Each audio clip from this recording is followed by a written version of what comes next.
बुझतानी।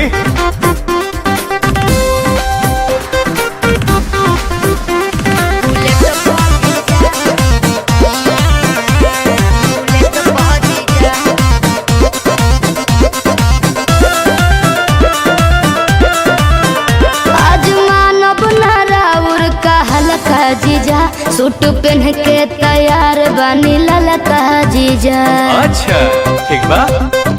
ए जीजा जी सुना जौन कहबू खाए के साली उ घर ही लिया दे हबो। अरे ना जी। डेरी मिल्क कहा चॉकलेट दो पैकेट खिया दे हबो। मालूम ना हम चॉकलेट पा जीजा। अरे चाउमीन चाट के प्लेट पा जीजा। बुलेट पा जीजा बुलेट पा जीजा। बोला। ले चले घुमावे बुलेट पा जीजा।